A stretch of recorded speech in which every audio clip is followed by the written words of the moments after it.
کچھ باتیں علم تفسیر کے بارے میں۔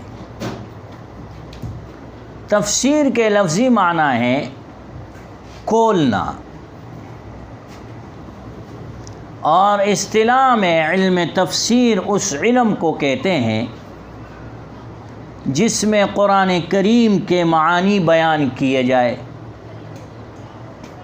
اور اس کے احکام اور حکمتوں کو کھول کر واضح کیا جائے، یہ تفسیر اصطلاح میں ہے۔ اللہ قرآن میں فرماتا ہے وَأَنزَلْنَا إِلَيْكَ الذِّكْرَ لِتُبَيِّنَ لِلنَّاسِ مَا نُزِّلَ إِلَيْهِمْ۔ حضرت ہم نے قرآن آپ پر اتارا تاکہ آپ لوگوں کے سامنے وہ باتیں وضاحت سے بیان کرے جو ان کی طرف اتاری گئی ہے۔ آن حضرت صلی اللہ علیہ وسلم صحابہ کرام کو صرف قرآن کریم کے الفاظ نہیں سکھاتے تھے، بلکہ اس کی پوری تفسیر بیان فرمایا کرتے تھے۔ یہی وجہ ہے کہ صحابہ کرام کو ایک ایک سورت پڑھنے میں بعض اوقات کئی سال لگ جاتے تھے۔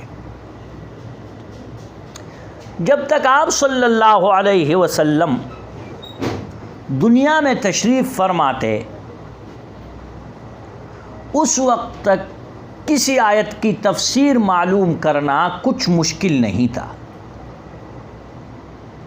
صحابہ اکرام رضوان اللہ تعالی علیہم اجمعین کو جہاں کوئی دشواری پیش آتی تو وہ آپ سے رجوع کرتے اور انہیں تسلی بخش جواب بھی مل جاتا، لیکن آپ صلی اللہ علیہ وسلم کے بعد اس بات کی ضرورت تھی کہ تفسیر قرآن کو ایک مستقل علم کی صورت میں محفوظ کیا جاتا، تاکہ امت کے لیے قرآن کریم کے الفاظ کے ساتھ ساتھ اس کے صحیح معنی بھی محفوظ ہو جائے اور ملحد اور گمراہان زمانہ لوگوں کے لیے اس کی معنوی تحریف کی گنجائش بالکل بھی باقی نہ رہے۔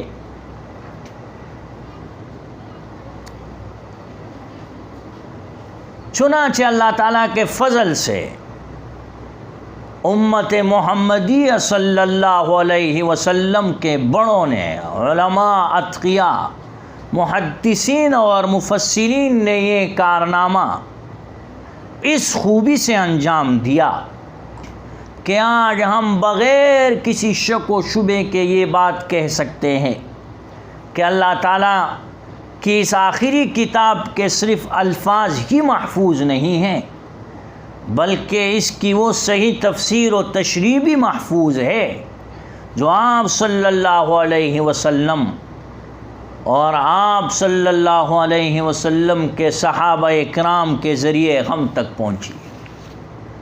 الحمدللہ، کوئی شک اس بات میں نہیں ہے کہ جو تشریح اور جو تفسیر حضرت صلی اللہ علیہ وسلم نے صحابہ کو سمجھائی وہ مجھ تک اور آپ تک ویسے کے ویسے اور جوں کے تو پہنچ گئی ہے۔ تفسیر قرآن کے ماخذ ہے، 6 ماخذ ہے تفسیر قرآن کے۔ نمبر 1، قرآن کریم۔ علم تفسیر کا پہلا ماخذ خود قرآن کریم ہے۔ چنانچہ ایسا بکثرت ہوتا ہے کہ کسی آیت میں کوئی بات مجمل اور تشریح طلب ہوتی ہے تو خود قرآن کریم ہی کی کوئی دوسری آیت اس کے مفہوم کو واضح کر دیتی ہے۔ مثلا ہم سورہ فاتحہ میں کہتے ہیں اہدنا الصراط المستقیم، یا اللہ ہمیں سیدھا راستہ دکھا۔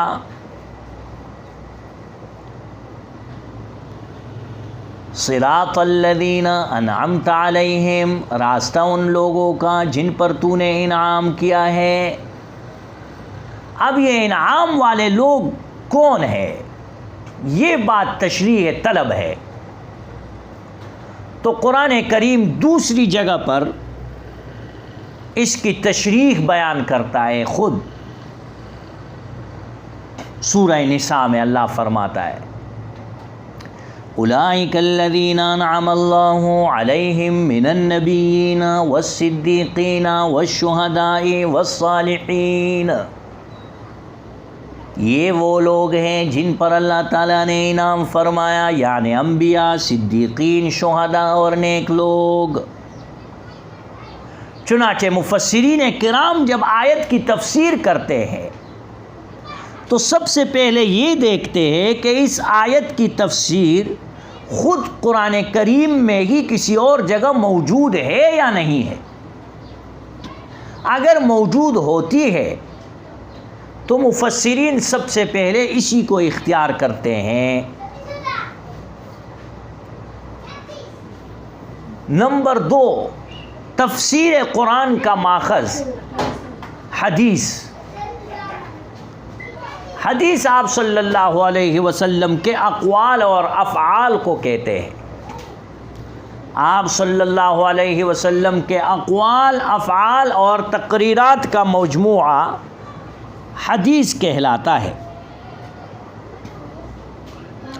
اللہ تعالیٰ نے قرآن کریم کے ساتھ آپ کو مبعوث اس لیے فرمایا تھا کہ آپ لوگوں کے سامنے قرآن کریم کی صحیح تشریح کھول کھول کر بیان فرما دے۔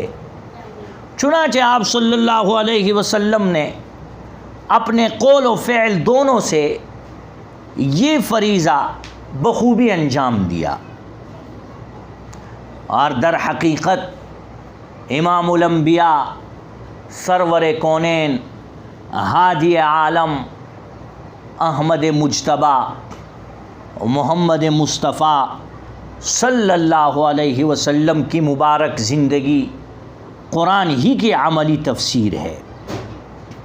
اس لیے مفسرین کرام نے قرآن کریم کو سمجھنے کے لیے دوسرے نمبر پر سب سے زیادہ زور وہ احادیث پر دیا ہے۔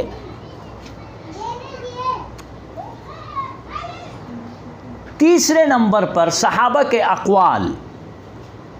صحابہ کرام نے قرآن کریم کی تعلیم براہ راست آپ صلی اللہ علیہ وسلم سے حاصل کی،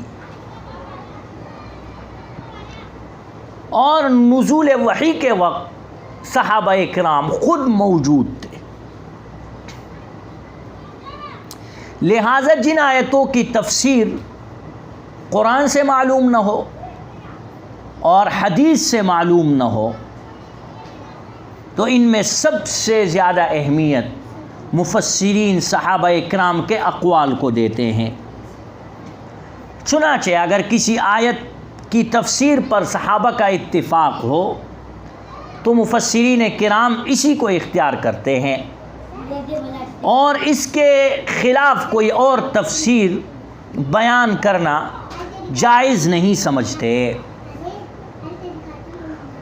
اگر آیت کی تفسیر میں صحابہ کے اقوال مختلف ہوں تو بعد کے مفسرین دوسرے دلائل کی روشنی میں یہ دیکھتے ہیں کہ کون سی تفسیر کو ترجیح دی جائے۔ تابعین کے اقوال، صحابہ کے بعد تابعین کا نمبر آتا ہے۔ یہ وہ حضرات ہیں جنہوں نے قرآن کریم کی تفسیر صحابہ اکرام سے سیکھی ہے، اس لیے ان کے اقوال بھی علم تفسیر میں بڑی اہمیت کے حامل ہے۔ اور علم تفسیر کا 5واں ماخذ عربی لغت ہے۔ قرآن کریم عربی زبان میں نازل ہوا ہے، اس لیے تفسیر قرآن کے لیے اس زبان پر مکمل عبور حاصل کرنا ضروری ہے۔ اور چھٹے نمبر پر تدبر اور استنباط۔ تفسیر کا آخری ماخذ تدبر اور استنباط ہے۔ قرآن کریم ایک ایسا سمندر ہے جس کا کوئی کنارہ نہیں، اس لیے ابو الفیض فیضی نے سواطع الالہام میں قرآن کی تعریف کرتے ہوئے کہا ہے وَمَاءٌ لَا ساحل لَهُ، یہ قرآن پاک ایسا سمندر ہے جس کا کوئی کنارہ نہیں۔ چنانچہ مفسرین کرام اپنے اپنے تدبر کے نتائج بھی اپنے تفسیروں میں بیان فرماتے ہیں، لیکن یہ اسرار و نکات اس وقت تک قابل قبول ہوتے ہیں جب کہ وہ ان 5 ماخذ سے متصادم نہ ہو۔